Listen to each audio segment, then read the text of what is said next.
నమస్కారం. తూర్పుగోదావరి జిల్లా వార్తలు. రాజకీయాలకు అతీతంగా అందరి సమిష్టి కృషితో నిడదవోలు పట్టణాన్ని అభివృద్ధి చేసుకుందామని రాష్ట్ర పర్యాటక, సాంస్కృతిక, సినిమాటోగ్రఫీ శాఖ మంత్రి కందుల దుర్గేష్ పిలుపునిచ్చారు. స్థానిక పురపాలక సంఘ కౌన్సిల్ సమావేశ మందిరంలో మున్సిపల్ చైర్మన్ భూపతి ఆదినారాయణ అధ్యక్షతన శనివారం జరిగిన కౌన్సిల్ సమావేశంలో ఆయన ముఖ్య అతిథిగా పాల్గొని మాట్లాడారు. రాష్ట్ర ఖజానాలో నిధులు లేకున్నప్పటికీ కేంద్రం నుండి సమకూర్చుకుని అభివృద్ధి కార్యక్రమాలు చేపడతామని అన్నారు. ఎన్నికల వరకే రాజకీయాలు కానీ తర్వాత ప్రజాప్రతినిధులు అందరూ ప్రజా సమస్యల పరిష్కారం కోసమే పనిచేయాలని తెలిపారు. అలాగే పట్టణంలో ఉన్న త్రాగునీటి సమస్యను జల జీవన్ మిషన్ పథకం ద్వారా పరిష్కారం చేస్తామని అన్నారు. పట్టణాన్ని డెవలప్ చేయడానికి అవసరమైన కార్యాచరణని త్వరలోనే తయారు చేసుకుని దీనికి కావాల్సింది ఏంటంటే టీం వర్క్. దయచేసి ఎన్నికల వరకే మనకి రాజకీయాలు, ఎన్నికలు అయిపోయిన తర్వాత మనందరం ప్రజాప్రతినిధులు, ప్రజల నుంచి ఎన్నుకోబడినటువంటి కౌన్సిలర్లు. మీకు ప్రజలు మీరు కౌన్సిలర్ గా సేవ చేయండి అనేటువంటి ఆలోచనతో మీకు ఓట్లు వేశారు, మిమ్మల్ని నెగ్గించుకున్నారు, తీసుకొచ్చి ఇక్కడ కూర్చోబెట్టారు. అదేవిధంగా మీరు అందరూ కలిసి చైర్మన్ గారిని ఎంపిక చేసుకున్నారు. అదే పద్ధతిలో ప్రజలందరూ కలిసి ఎమ్మెల్యేగా ఉండమని చెప్పి ఇక్కడ కూర్చోబెట్టారు. అదేవిధంగా పైన ముఖ్యమంత్రి గారు, ఉప ముఖ్యమంత్రి గారు నన్ను మంత్రిగా కూర్చోబెట్టారు. మన బాధ్యత ఏంటంటే రాజకీయాలు అనేవి ఎన్నికలకో లేకపోతే ఇతరత్ర విమర్శలకో పరిమితం కావాలి తప్పితే అభివృద్ధి విషయంలో ఎటువంటి పరిస్థితుల్లోనూ కూడా రాజకీయాలకి త్వర లేకుండా అభివృద్ధి చేయాల్సిన అవసరం. దాన్ని మనందరం గుర్తించి దాని మేరకు పనిచేయాలని మనందరి లక్ష్యం కూడా ఉండే కావాలి. అది నిడదవోలు పట్టణాన్ని గతం కంటే భిన్నంగా, గతం కంటే ఉన్నతంగా ఎలా నిలబెట్టాలనేటువంటిదే మన ఏకైక లక్ష్యం కావాలని. అనంతరం ఎజెండాలోని 10 అంశాలపై చర్చించి తగు నిర్ణయాలు తీసుకున్నారు. ఈ సందర్భంగా దుర్గేష్ ను చైర్మన్, వైస్ చైర్మన్లు, కౌన్సిల్ సభ్యులు, అధికారులు సన్మానించారు. ఈ కార్యక్రమంలో మున్సిపల్ వైస్ చైర్మన్లు గంగుల వెంకటలక్ష్మి, వెలగాడ బాలరాజు, కౌన్సిలర్లు పాల్గొన్నారు.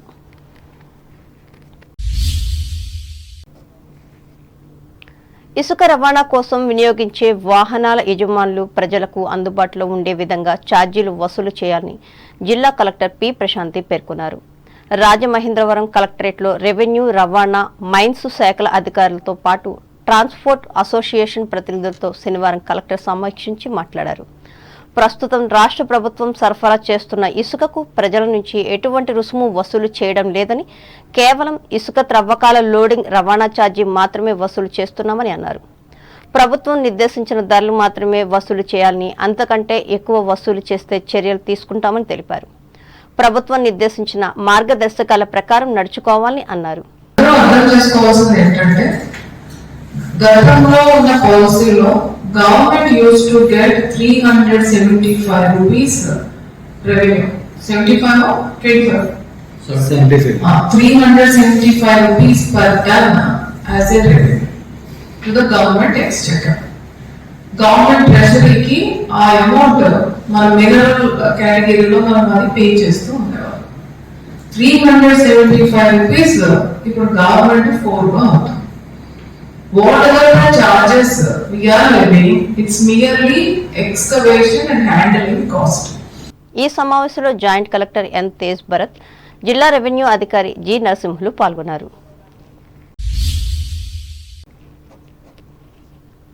ఉండ్రాజవరం మండలం తాడిపర్రు, మోర్త గ్రామాలకు చెందిన మండల్ పరిషత్ ప్రాథమిక పాఠశాలలో పైడిపర్రు తేతలి లయన్స్ క్లబ్ సభ్యులు శనివారం మొక్కలను నాటి న్యూట్రిషన్ డేను పాటించారు. అలాగే విద్యార్థులకు పుస్తకాలను పంపిణీ చేశారు. విద్యార్థులు, వారి తల్లిదండ్రులు పాల్గొన్న ఈ సేవా కార్యక్రమానికి క్లబ్ అధ్యక్షులు ఉందిత్తు ప్రసన్న కుమార్ అధ్యక్షత వహించగా, క్లబ్ జిల్లా మాజీ గవర్నర్ మాదిరెడ్డి బాబూజీరావు, డైరెక్టర్ వంటెత్ గోవింద్, ఉపాధ్యాయులు కె బేబీ లక్ష్ములు పాల్గొన్నారు.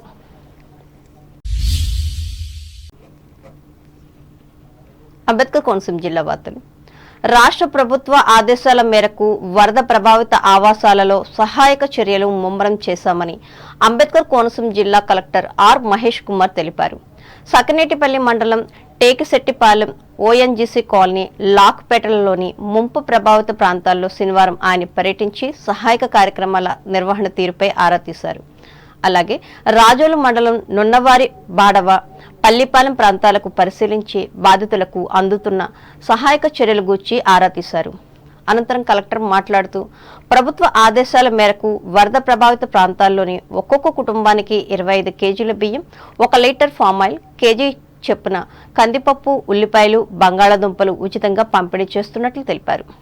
ఆయా ప్రాంతాల్లో ఉన్న చౌకధరల దుకాణాల ద్వారా ఈ ప్రక్రియ పూర్తి చేస్తారని స్పష్టం చేశారు.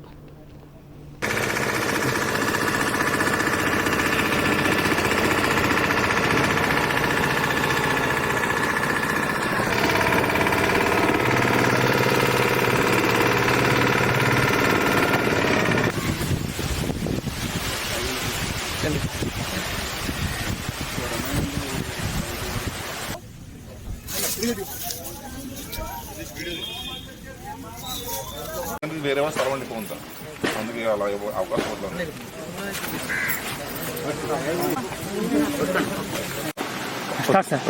సో మనకి ఇప్పుడు గోదావరి లెవెల్స్ చెక్ చేసుకుంటే అండి రఫ్లీ ఇప్పుడు ఒక 12,75,000 క్యూసెక్స్ రిలీజ్ అవుతుంది. అండ్ పైన ఉన్న భద్రాచలం పైన కూడా మనకి స్లోగా స్టడీగా రైజ్ అవుతుంది. సో అదేవిధంగా మనకి ఎక్కడెక్కడైతే 75 గ్రామ పంచాయతీ ఐడెంటిఫై చేసుకొని మ్యాప్ చేసి పెట్టుకున్నాము. 2022 రిలీజ్ అయిన 23 lakh క్యూసెక్స్ ప్రకారం ఆ విలేజెస్ అన్నీ కూడా ప్రాపర్గా మ్యాన్ చేయడం జరిగింది. అక్కడ ప్రాపర్గా ఎక్కడెక్కడైతే హ్యాబిటేషన్స్ డిస్కనెక్ట్ అవుతున్నాయో ఆ హ్యాబిటేషన్స్లో మొత్తం కూడా రాకపోకలు కూడా అంతరాయం కాకుండా అక్కడ concern motorised boats, country boats అని ఫిక్స్ చేయడం జరిగింది. స్పెసిఫిక్గా మనకి ఇప్పుడు గవర్నమెంట్ నుంచి సహకారం జియో వచ్చింది. ఆల్ ఎక్కడైతే హ్యాబిటేషన్స్ ఎఫెక్ట్ అయ్యాయో ఆ హ్యాబిటేషన్స్ ఎఫెక్ట్ అయిన ఈచ్ హౌస్ హోల్డ్కి ఒక 25 kgs rice along with 1 kg palm oil, 1 kg red gram dal, ఒక నెక్స్ట్ ఇంకా 1 kg ఆనియన్, 1 kg పొటాటో.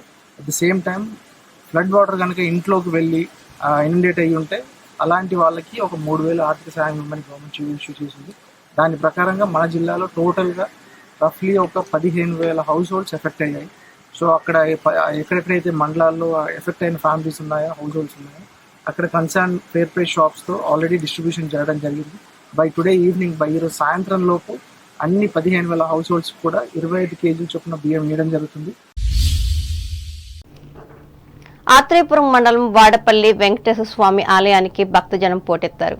ఒక ప్రక్క భారీ వర్షం పడుతున్నా భక్తులు ఏమాత్రం తగ్గలేదు. శనివారం తెల్లవారుజామున తొలి హారతి నిర్వహించిన అనంతరం భక్తులను దర్శనానికి అనుమతించారు.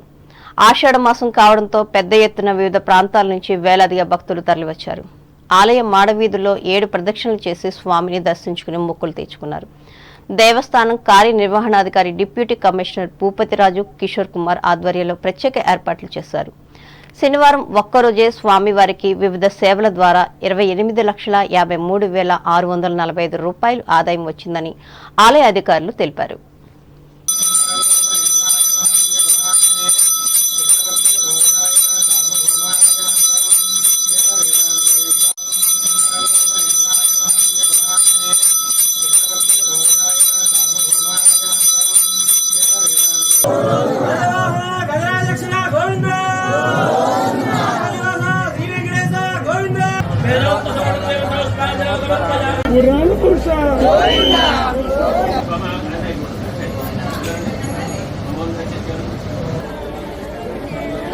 గమనించుకోవాలి. ఉదయం 6 గంటల నుండి 9 గంటల వరకు మాత్రమే 4.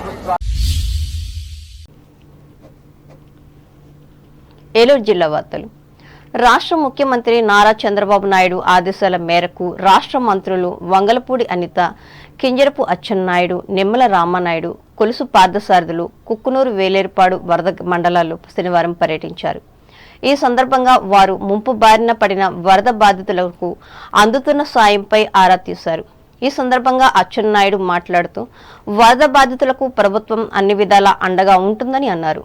వరద ప్రభావం తగ్గిన అనంతరం స్వగ్రామాలకు తిరిగి వెళ్లవచ్చునని అన్నారు. అంతవరకు బాధితులకు ఎటువంటి ఇబ్బందులు లేకుండా అధికారులు అన్ని రకాల ఏర్పాట్లు చేస్తారని స్పష్టం చేశారు.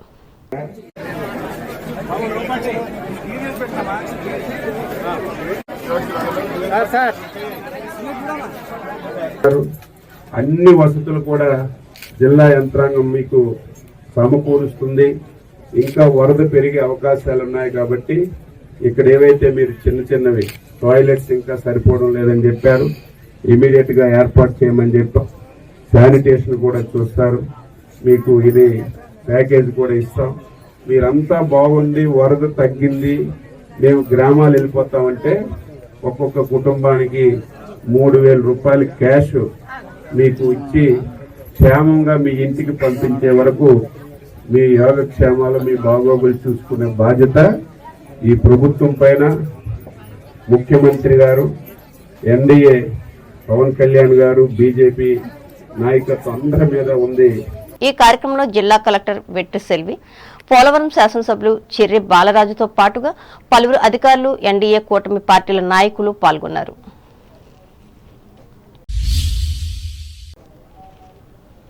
రాష్ట్రంలోని ప్రముఖ దేవాలయాల్లో ఒకటైన ద్వారకా తిరుమల శ్రీ వెంకటేశ్వర స్వామి దేవస్థానం శనివారం భక్తుల గోవిందనామాలతో మారుమోగింది. శ్రీ స్వామివారికి ప్రీతికరమైన రోజు కావడంతో రాష్ట్రంలోని వివిధ ప్రాంతాల నుండి భక్తులు తరలివచ్చి శ్రీ స్వామి అమ్మవార్లను దర్శించుకున్నారు. దర్శనానంతరం వారంతా స్వామివారి ఉచిత అన్నప్రసాదాన్ని స్వీకరించారు. అలాగే స్వామివారి నిత్య కళ్యాణంలో 100 జంటలు పాల్గొన్నారు. దీంతో ఆలయ పరిసరాలు ఆధ్యాత్మిక శోభను సంతరించుకున్నాయి.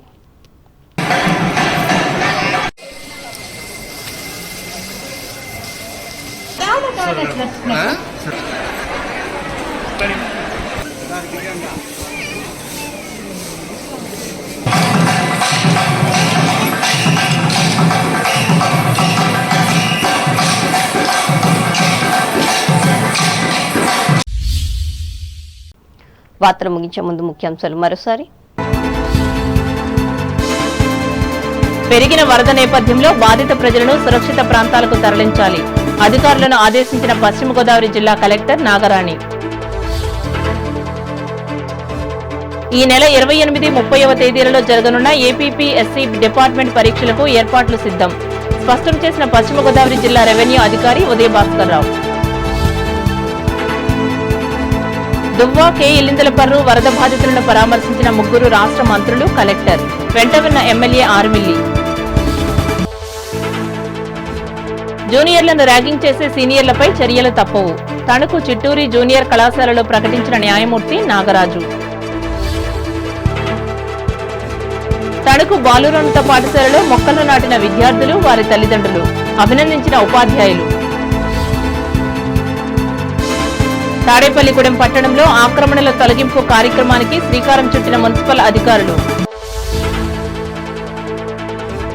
రాజకీయాలకు అతీతంగా అందరి సహకారంతో నిడదవోలు పట్టణాన్ని అభివృద్ధి చేస్తా హామీ ఇచ్చిన రాష్ట్ర మంత్రి దుర్గేష్. ఇసుక రవాణాకు న్యాయబద్ధంగా ఛార్జీలు వసూలు చేయాలి. వాహనదారులకు రాజమండ్రిలో హితవు పలికిన తూర్పుగోదావరి జిల్లా కలెక్టర్ ప్రశాంతి. రాష్ట్ర ప్రభుత్వ ఆదేశాల మేరకు వరద సహాయక చర్యలను ముమ్మరం చేశాం. రాజోలు నియోజకవర్గంలో వివరించిన అంబేద్కర్ కోనసీమ జిల్లా కలెక్టర్ మహేష్ కుమార్. వాడపల్లి వెంకటేశ్వర స్వామి ఆలయానికి పోటెత్తిన భక్తజనం. ఏర్పాట్లు సిద్ధం చేసిన దేవాదాయ అధికారులు. ఏలూరు జిల్లా వరద ప్రాంతాలను సందర్శించి పరిస్థితిని తెలుసుకున్న రాష్ట్ర మంత్రులు. వెంట ఉన్న పోలవరం ఎమ్మెల్యే బాలరాజు, కలెక్టర్ వెట్రిసెల్వి. భక్తుల గోవిందనామాలతో హోరెత్తిన ద్వారకా తిరుమల చిన్న వెంకన్న ఆలయం. పెద్ద సంఖ్యలో పాల్గొన్న ప్రజలు. ఈ వార్తలు ఇంతటితో సమాప్తం. నమస్కారం.